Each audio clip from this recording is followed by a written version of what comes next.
بسم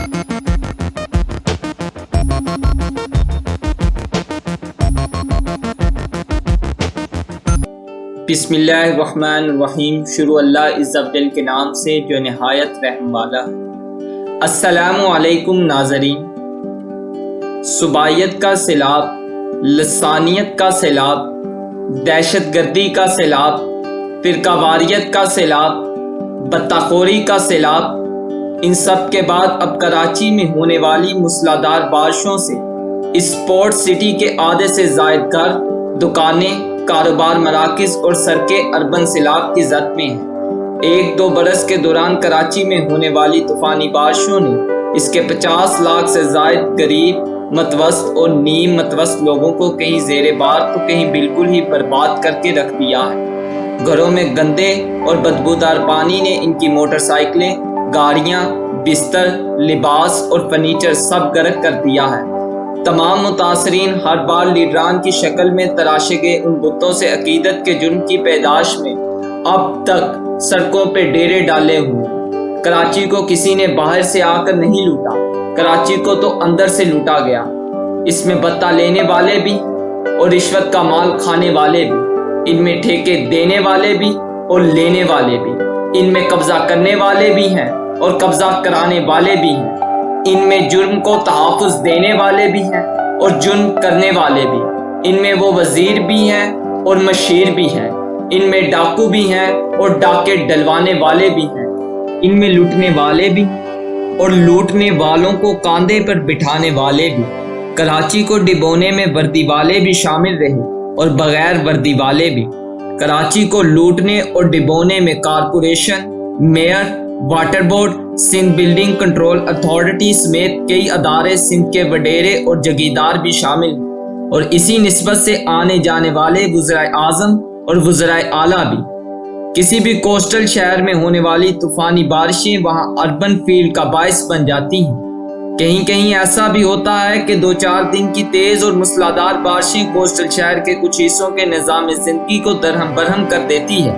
لیکن ان شہروں کی انتظامیہ اپنے انتہائی قابل انجینئر اور ٹاؤن پلاننگ کے ماہرین کے ذریعے اس قسم کے جدید اور بہترین سسٹم تیار کرتی ہے کہ بارش کا پانی چند گھنٹوں میں نکال دیا جاتا ہے۔ ہاں، ایک بات ہے کہ ان شہروں میں بلڈنگ کنٹرول اتھارٹیز، الیکٹرک کمپنیاں اور واٹر بورڈ سمیت پلاننگ اور ڈیولپمنٹ کے محکمے ایماندار لوگوں پر مشتمل ہوتے ہیں،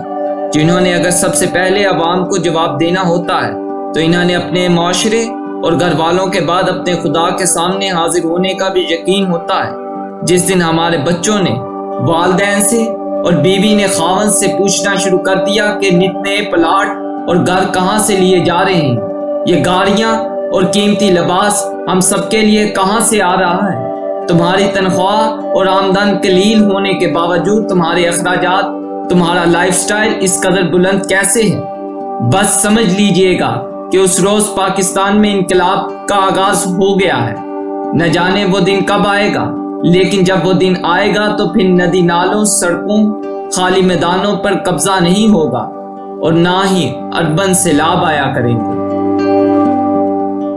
بدلا کچھ بھی نہیں۔ کل تک ہم نو آبادیاتی نظام کے تحت انگریزوں کے غلام تھے، آج ہم اسی نظام کے تحت لوگوں کے ماتحت کر دیے گئے، جنہیں ٹی وی سکرینوں پر تباہ ہونے والے گھروں، ڈوبی ہوئی گاڑیوں کو دیکھ کر سوائے او مائی گاڈ کہنے کے اور کچھ نہیں آتا۔ اگر آج میں اپنے ایک ایک حرف میں درد کے خزانے بڑھ کر کراچی والوں پر بیتی ہوئی داستان سنانا شروع کر دوں تو بھی میری ویڈیو ایک رات کی تکلیف کی اذیت اور بے بسی کا احاطہ نہیں کر سکے گی۔ کیا مجھے کوئی بتائے گا کہ جس گھر میں بوڑھے، بیمار اور فالی زدہ ماں باپ ہیں، جہاں چند دن اور چند مہینوں کی عمروں کے بچے ہیں، جن کے گھروں کے چھوٹے چھوٹے کمروں کے اندر 3 سے 4 فٹ تک کا پانی کھڑا، جن کے بستر اور گھر کا سامان غلاظت بڑے پانیوں پر تیر رہا ہے، اسے اگر وزیر اعظم یا وزیر اعلیٰ کہہ کر جان چھڑا لیں کہ ہم کراچی والوں کو تنہا نہیں چھوڑیں گے، تو اس سے بڑا زخم اور کیا ہوگا۔ یہ لوگ میڈیا پر ہمیں یہ کہہ کر تسلی دیتے ہیں کہ یہ آسمانی آفت ہے۔ ارے جھوٹو، یہ آسمانی آفت نہیں بلکہ تم جیسے انسانوں کی لائی ہوئی آفت ہے۔ تمہارے ظلم اور نااہلی کی برسات نے ہمارا سب کچھ چھین لیا ہے۔ اس وقت کراچی اور سندھ کے تمام متاثرہ علاقوں کو آفت زدہ قرار دیتے ہوئے ایسے تمام گھروں اور گھرانوں کو دل کھول کر امداد فراہم کرنا ہوگی تاکہ یہ لوگ اپنے گھر بار، گاڑیاں، موٹر سائیکل اور کاروبار پھر سے شروع کر سکیں۔ اگر ایسا ہو گیا تو بھی یہ بات پھر وہیں پر آ جائے گی کہ کسی نے اس آفت سے بھی سبق نہیں سیکھنا۔ جنہیں کورونا جیسی وبا نہ سدھار سکے، وہ اپنے گھروں اور گاڑیوں کے جھوٹے سچے کلیم بنانے سے کیسے باز رہ سکیں گے؟ رشوت اور اقربا پروری کا پھر سے راج ہو جائے گا۔ وہ جن کا کوئی نہیں، جن کے پاس کہیں آنے جانے کی سکت نہیں ہوگی، وہ پھر کسی چال باز کے جانسے میں آ جائیں گے، جیلی کلیم بنیں گے اور مستحق منہ دیکھتے رہ جائیں گے۔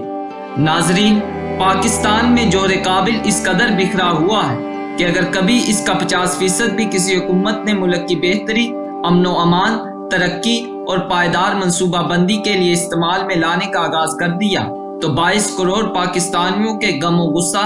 تکلیف اور بد نصیبیوں کے قصے اگر کہیں سننے یا دیکھنے کو مل بھی گئے تو اس قدر محدود ہوں گے کہ انہیں سلجھانے میں چند گھڑیاں اور کچھ پل ہی لگیں گے۔ بدقسمتی سے اس ملک و قوم کے ساتھ یہی ہوا کہ نہ تو خدا ہی ملا اور نہ وصال صنم۔ ہم نے کبھی جمہوریت، کبھی نیم جمہوریت تو کبھی آمریت میں اپنے جمہوری حقوق استعمال کرتے ہوئے اپنی باغ ایسے ہاتھوں میں تھما دی جنہوں نے ہم سے انسان تو دور کی بات، گدھوں، گھوڑوں اور خچروں سے بھی بدتر سلوک کیا۔ ناظرین، میری ناقص تحقیقات کے مطابق اس وقت کم از کم 250 سے زائد police, D M G, senior doctors, engineers اور دوسرے اعلیٰ سروسز کے فرض شناسی کے مرض میں مبتلا افسران کو OSD یا کھڈے لائن لگا کر ان کو حب الوطنی اور فرض شناسی کی عبرتناک سزا دی جا رہی ہے۔ اسٹیبلشمنٹ ڈویژن سے پاکستان بھر میں کھڈے لائن لگائے گئے ایسے افسران کی فہرست نکال کر انہیں تبدیلی کا ایجنڈا دے کر مختلف محکموں اور اداروں میں پوسٹنگ دے کر دیکھ لیں، ایک برس میں ہی اچھے نتائج سب کے سامنے آ جائیں گے۔ عدل بدل کر من پسند پوسٹنگ سنبھالے ہوئے ان لوگوں سے اگر گزشتہ 20-30 برسوں سے کراچی اور ملک کے دوسرے حصوں کے معاملات سدھارے نہیں جا سکے تو کھڈے لائن لگائے ہوئے یہ گناہگار لوگ بھی اگر آزما لیے جائیں تو کیا حرج ہے۔ کراچی کو ایک سٹیزن سینٹرک حکومت چاہیے، لیکن پہلے جیسی نہیں، بلکہ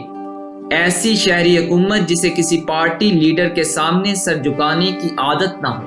جو صرف عوام کے حقوق کے تابع ہو۔ بدقسمتی سے ایسے معاشرے میں اس قسم کی سیاسی اور سماجی میدان میں ایسا دور دور تک ہوتا نظر نہیں آ رہا، کیونکہ یہاں پارٹی لیڈران کے بت تراشنے کا رواج ہے۔ یہاں بتوں کی صورت میں پارٹی کے سربراہوں کے برابر بیٹھنے کی کسی کو ہمت اور جرت نہیں ہوتی۔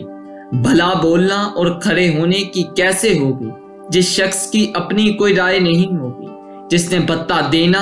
اور لینا ہوگا، وہ کراچی کے مسائل کیسے حل کر سکتا؟ ناظرین، نہایت دیانتداری کے ساتھ سچ کو سامنے لانے کی ایک ادنا سی کوشش کی گئی۔ امید کرتا ہوں کہ آپ کو یہ ویڈیو پسند آئی ہوگی۔ اگر آپ کو یہ ویڈیو پسند آئی ہے تو اس ویڈیو کو لائک کیجئے اور شیئر کیجئے اور اپنی قیمتی رائے کا اظہار کمنٹ سیکشن میں کیجئے۔